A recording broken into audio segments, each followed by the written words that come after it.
Good afternoon, Southwest Florida. I'm Bri Walling. This Naples Herald Lunch Break is sponsored by our friends at Fusillo Kia of Cape Coral. This afternoon, we'll give you a rundown of the money rolling in for Florida candidates ahead of midterms, Marriott hotels jumping on board the anti-straw campaign, and more. Today is Wednesday, July 18th, and this is the Lunch Break. With the newest batch of campaign financial reports in, Southwest Florida residents now have a better idea about how area races are shaping up. After the passing of Collier County Clerk Dwight Brock, his former employee and interim clerk Crystal Kinzel has run to fill the positions and holds a roughly $6,500 fundraising lead on her opponent Donald Berry. In the race for Collier County Commission's District 2, incumbent and board chair Andy Salas holds almost a 5-to-1 lead over his challenger in the Republican primary against Brad Schiffer.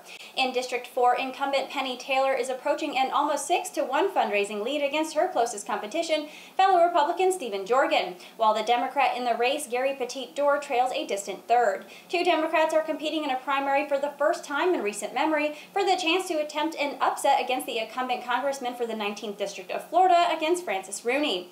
David Holden has better than a 10-to-1 advantage over his opponent Todd Troe, but still has raised less than half of what Rooney did last quarter, who also holds a significant cash-on-hand advantage over Holden. It will be interesting to see if the winner of the Democratic primary will be able to tap into new donors in order to close the money gap and challenge Rooney in a midterm election where conventional wisdom has said sitting Republicans are vulnerable. Marriott, the world's largest hotel company, plans to remove plastic straws and drink stirrers from all of its 6,500 hotels and resorts worldwide by next year. The move is expected to eliminate approximately 1 billion straws and 250 million stirrers by July 2019, saying the year-long timeframe will let hotels deplete their existing supplies and identify alternatives. Marriott is the latest big company to ditch plastic straws after Starbucks and American Airlines announced plans to eliminate plastic straws last week, while Hilton and Hyatt have also said they plan to stop by the end of this year.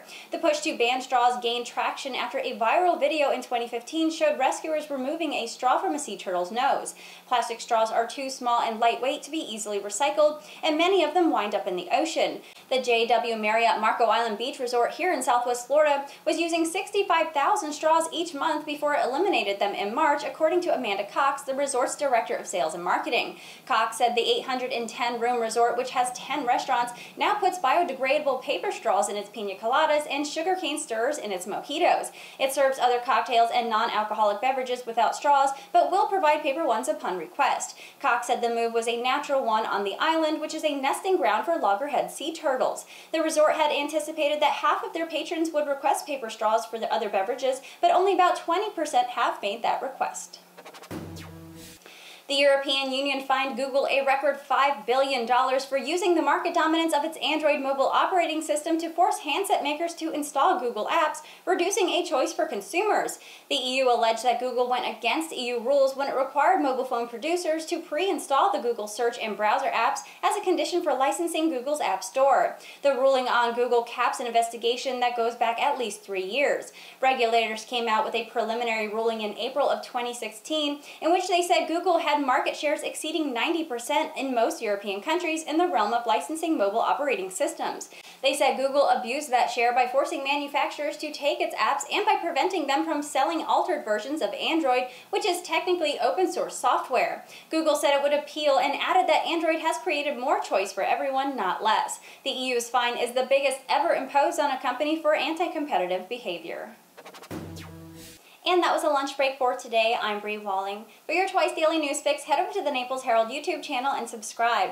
Leave us a comment to let us know your thoughts on the news or what you'd like to hear about. The lunch break airs Monday through Friday at 12 p.m. right here at naplesherald.com. And don't forget to check out our morning report that also airs Monday through Friday at 9 a.m. Thank you for watching. We'll see you tomorrow.